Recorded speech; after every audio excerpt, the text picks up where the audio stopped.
Já tem muitos pecuaristas, né, se preparando para a próxima estação de monta, embora o mais importante manejo dentro de uma fazenda de gado tenha início com a chegada do período das águas, né? Depois da seca, lá por setembro, outubro, novembro.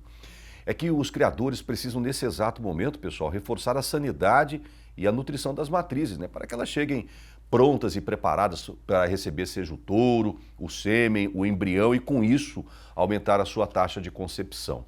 Também já está na hora do fazendeiro escolher a genética e a forma com que ele vai emprenhar as quase 70 milhões de matrizes que o Brasil possui neste exato momento aqui, somente no gado de corte. Mas você sabe como foi a evolução da biotecnologia reprodutiva no Brasil?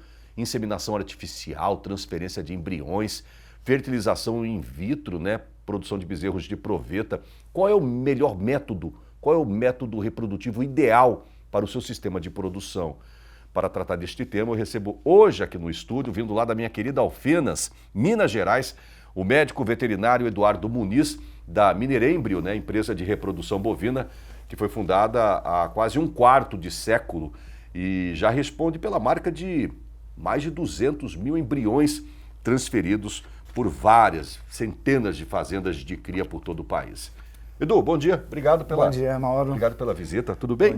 Bom dia aos amigos aí, toda a audiência aí do Giro do Boi, né? 10 anos de história, anos, muito rapaz. bacana, né? Parabéns aí por trazer informação de qualidade para o homem do campo, né? Isso a gente estava discutindo aqui. Aqui não tem fake news não, viu? Aqui não tem fake news não. É preto no branco. Aqui é preto no branco. Aqui a gente mostra a realidade nua e crua para a pecuária brasileira. E a gente mostra os caminhos para o pecuarista.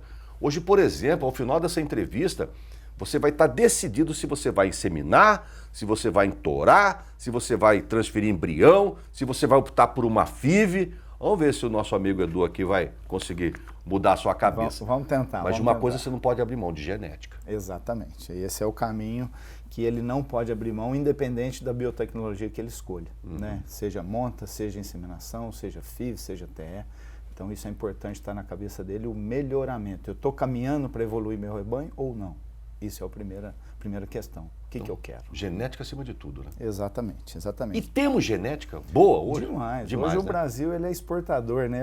A gente acabou de voltar agora da Expo Zebu em Uberaba, e o que eu vi de indianos lá foi uma coisa... É mesmo? Estava tendo o Congresso Mundial de Zebu, né? A Socebu, e o que tinha de indiano lá, vendo a nossa genética e procurando comprar embriões, procurando a origem do gado zebuíno. A origem foi toda lá. Hoje eles vêm buscar aqui, porque aqui está o melhor material genético. Olha seja só. No leite, no gado gir, seja no corte, no Nelore, no Guzerá e tantas outras. Então, assim, é muito bacana você ver esse caminho de volta, né? A saga toda que foi para importar esse material genético da Índia, né? Lá no começo do século, depois na década de 60, né? Com os 4 grandes pilares aí que trouxeram uma genética diferenciada que revolucionou, né, as raças zebuínas do Celso Brasil. Garcia Cid, Torres Homem Rodrigues da Cunha, Rubico de Carvalho e Nenê Costa. E Nenê Costa, né? Cabeça boa, hein?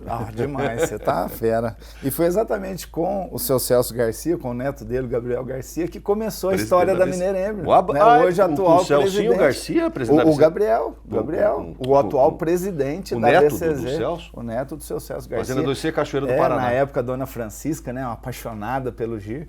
E a gente começou lá a nossa história da Minerembrio lá na Cachoeira 2C, à beira do rio Tibagi, em Londrina. Pois é. Esse lugar, Sertanópolis. Aquele lugar cheira a Índia, assim, né? Chega ali, cheira a Índia lá. Muito bacana. Você sabe por que eu vejo com bons olhos, Eduardo, essa questão do sêmen ou do embrião?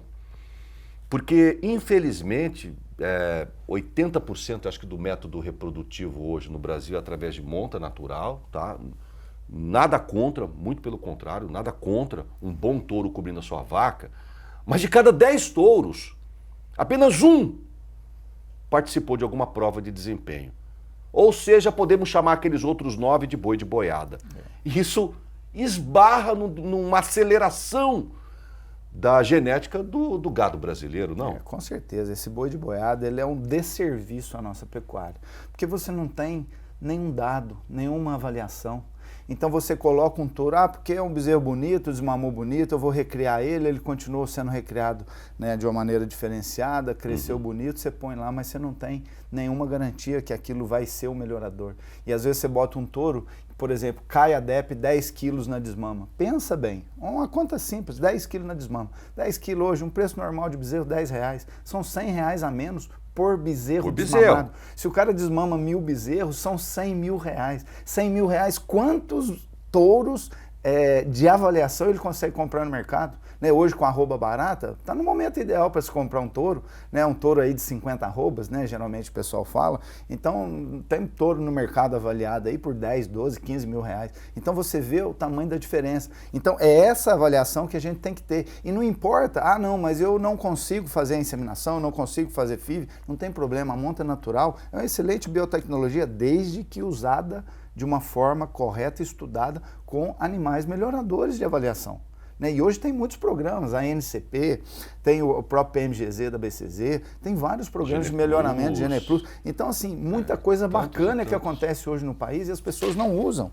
Então, isso aí realmente é uma coisa que você fica pensando ao longo do tempo. Poxa vida, se a cada geração, a cada 3 anos, eu diminuo 10 quilos no meu bezerro, ou 5 quilos que seja, eu estou fazendo um pioramento genético. Agora, se eu uso um touro avaliado, não, realmente eu estou fazendo um melhoramento. Se ele compra um touro avaliado por uma DEP de 5 quilos, ele vai, a cada 3 anos, subir. Né? Agora, na inseminação, não. Você consegue já, né, numa outra biotecnologia, usar um sêmen de um touro provado. Você sabe que a DEP dele é positiva. Então você não vai ter surpresas naquele futuro de você usar uma tecnologia dessa. Né? Então realmente a inseminação veio para revolucionar, ela mudou o melhoramento genético no Brasil, principalmente no gado comercial, e isso aí fez toda a diferença. E a IATF, ela acabou vindo para multiplicar isso de uma maneira, de um volume muito maior. Então o que acontece com a IATF? Você consegue no primeiro dia da estação de monta inseminar 100% das suas fêmeas. Ou seja, tendo lá um rebanho de um índice de prenhez de 40% até 60% de prenhez, quer dizer, metade dos seus animais você está emprenhando no primeiro dia da estação de monta. Ou seja, aquele animal nascido no cedo, metade do teu rebanho vai ser o bezerro do cedo, metade. E vão ser os animais melhores, porque vieram de fêmeas mais férteis. É o que dá dinheiro, é o que você vai fazer amanhã, a precocinha, que você vai fazer o novilho precoce e tal. Então você tem essa facilidade. E, além da inseminação, você tem uma terceira tecnologia aí, que é o embrião, né, que veio realmente para mudar a cara do melhoramento genético. Então, se a gente pega o pico da pirâmide, a pirâmide toda da pecuária, a base, o gado comercial, aqui em cima o gado de genética, esse gado ele foi mudado de uma maneira muito grande com o advento da transferência de embrião, principalmente da fertilização in vitro, que é o bezerro de FIV. Então, a ATE, que se iniciou os estudos lá atrás, desde 1895, com os primeiros estudos iniciais, depois 1950, em 78, o primeiro nascimento de um bebê de proveta, 78. Depois veio os primeiros bezerros, ovelhas, né? No Brasil a técnica chegou em 77, com o pessoal lá da Universidade de Santa Maria. Depois, em 79, o Becker fez o primeiro bezerro. Aqui, em 79, Jorge Nicolau, em São João da Boa Vista, fez a primeira bezerra holandesa vermelha e branca, nascida de TE no Brasil. Depois, em 84, o primeiro embrião congelado também por Jorge Nicolau. Então, assim, uma história maravilhosa. E a FIV, ela começou comercialmente onde no mundo? No Brasil.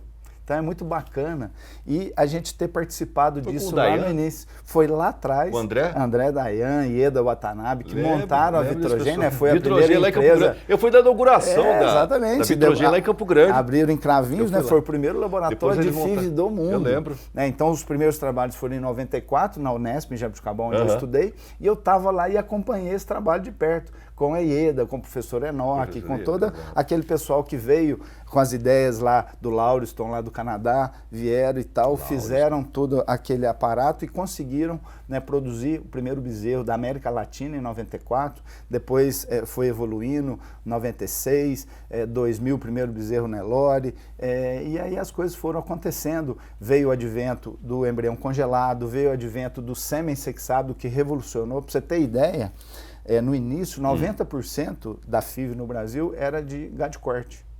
Hoje, só 40%. Por quê? Porque o gado de leite tomou conta. Por causa do semi-sexado. Hoje você faz um embrião de FIV, você usa um semi-sexado, você vai ter 90% de fêmea. O que você faz com um macho de gado de leite? Complicado. É difícil até vender, né? É difícil até vender. Então, quer dizer, a FIV ela veio evoluindo nesse período todo e a gente pegou desde o início, lá em 94, na época que eu estudava, fazia graduação, Você acompanhou toda essa evolução, e aí eu acompanhei toda. Eu fiz estágio com o pessoal que mexia com embrião.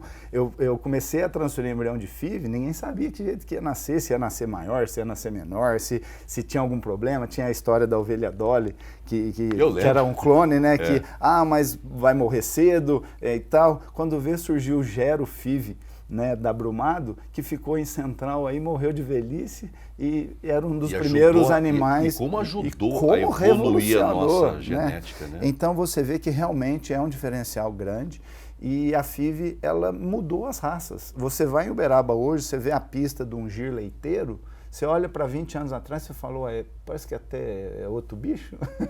Você vê um girolanda a cada ano, como ele evolui, porque a base do giro leiteiro foi mudada. Você vê o próprio Nelore, a carcaça, uma série de questões de produtividade, precocidade foi mudada. E no pico da pirâmide está a FIV como responsável. Você consegue hoje, através da FIV, fazer com que uma fêmea tenha 100, 150 filhos por ano. Então, antigamente, com o sêmen, você valorizava a linhagem paterna. Com o advento do embrião, principalmente da FIV, você valoriza tanto a paterna no sêmen, e até com o advento do sêmen-sexado, mas também a materna. E isso viabilizou esses preços de fêmea diferenciados que tem hoje em leilão. Hoje, por exemplo, a gente usa muito... Você é um grande especialista em embrião. Receptora, você vai lá e tal, enfim. E ele foi muito usado até um pouco tempo atrás para a produção de tourinhos e matrizes para reprodução. Já chegou no gado de corte isso? Já chegou. No corte, para produzir, transferir embrião para fazer carne? Já, inclusive... Tá viável, tem muita gente me perguntando aqui. Um grande frigorífico fez um projeto tem muita de gente 20 mil embriões. Olha para você ver que projeto bacana e desafiador. Ele pegava ovários de matadouro, de Nelores de qualidade, mais vacas mais velhas e tal, ou novilhas e tal, que engordavam lá.